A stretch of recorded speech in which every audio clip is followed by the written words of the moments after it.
નમસ્કાર ખેડૂત મિત્રો, હું છું યશ ઠુમર, તિરુપતિ એગ્રો સેન્ટર ગોંડલમાંથી. કે ભાઈ વાત કરવાની છે આજે કપાસના પાકની. જે પણ ખેડૂત મિત્રોએ કપાસના પાકનું વાવેતર કર્યું છે તેને હાલ મૂંઝવતો અને માતાના દુખાવા સ્વરૂપ પ્રશ્ન જે હોય છે એ અત્યારે કપાસના પાકની અંદર દેખાઈ રહ્યું છે. તે ભયંકર એટલે કહી શકીએ તો તે છે થ્રિપ્સ. તે ઉપરાંત લીલી પોપટી દેખાઈ રહી છે, મોલો મચ્છી દેખાઈ રહી છે, ગળો દેખાઈ રહ્યો છે, તેમજ અન્ય ઘણી બધી પ્રકારની જે છે એ જીવાતો દેખાઈ રહી છે.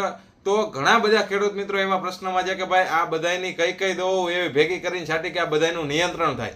તો ભાઈ જાજા બધા ડબલા લેવાની જરૂર નથી. ફક્ત અને ફક્ત જે છે એ એક દવા લેશો અને બધી પ્રકારની જીવાત હોય, થ્રિપ્સ હોય, કથીરી હોય, લીલી કોપટી હોય, સફેદ માખી હોય, કાળો ગળો હોય, પીળો ગળો હોય, કોઈ પણ પ્રકારની જીવાત હશે, ચૂસીને ખાતી જીવાત જે એક જ પ્રકારની દવાની અંદર જે છે બધી સાફ થઈ જશે. એ વાત કરીએ કે ભાઈ આગલા વર્ષે ઘણા બધા ખેડૂત મિત્રોએ વાપર્યું હતું અને આ વર્ષે પણ વાપરવાનું ચાલુ કરી દીધું છે કપાસના પાકની અંદર.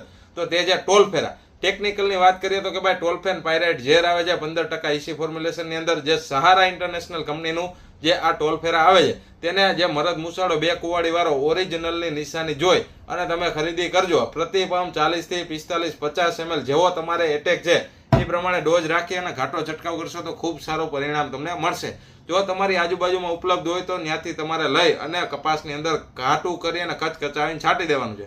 આના ઉપરાંત જો આ તમને ત્યાં ન મળે, ન હાજર હોય તો તેની જગ્યાએ જે ડીઆર પ્લાન્ટ પ્રોટેક્શનનું જે તાંડવ કરીને જે આવે છે જેની અંદર પણ જે ટોલફેન પાયરેટ 15% ઇસી ટેકનિકલ આવે છે તેનું પણ તમે 35 થી 40 અથવા તો 50 ml સુધીનો ડોઝ રાખી અને ઘાટો છંટકાવ કરશો તો ખૂબ સારા અને લાંબા ગાળાના પરિણામ જે ચૂસીના ખાતે જીવાય થશે તેના સામે તમને મળવાના છે. વાત કરીએ આના છંટકાવનો સમય જે છે એ કમ્પ્લીટ વાદળછાયું વાતાવરણ હોય તો ખુલી જાય, એટલે કે 8 વાગ્યા પછી તમારે છાંટવાનું ચાલુ કરવાનું છે. કોન્ટેક્ટ દવા હોવાથી જે કોન્ટેક્ટની અંદર જે જીવાત આવશે તે ઝડપથી મરશે, તેમજ જે છે એ 3 થી 4 દિવસની અંદર તમને 100% રિઝલ્ટ મળી જાય. હવે ઘણા બધા ખેડૂત મિત્રોના પ્રશ્ન એવા છે કે ભાઈ યશભાઈ કપાતો વાવી દીધો પણ ગોઠણ ઉદીનો થયો, વૈધ નથી કરતો, કુણીપ નથી કાઢતો, ફૂટ નથી લેતો, તો એના હાટુથી શું કરવું? તો કે ભાઈ જૂનું અને જાણીતું અને જેનો માર્કેટની અંદર દબદબો છે એ વસ્તુ જે છે એ કૃષિવંતા કંપનીનું નસીબ.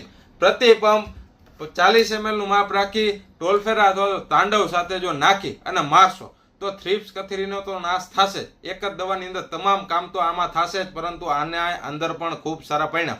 કપાસ પીળો પડતો હશે તોય અટકશે, જે વૃદ્ધિ નહીં કરતો હોય તો વૃદ્ધિ કરશે, વિકાસ કરશે, ફૂટ લાવશે, ફાલ કરતો હશે તો અટકાવશે, નવો ફાલ લગાડશે. આ બધાય કામ જે છે એ કૃષિવંતા કંપનીના નસીબના છે.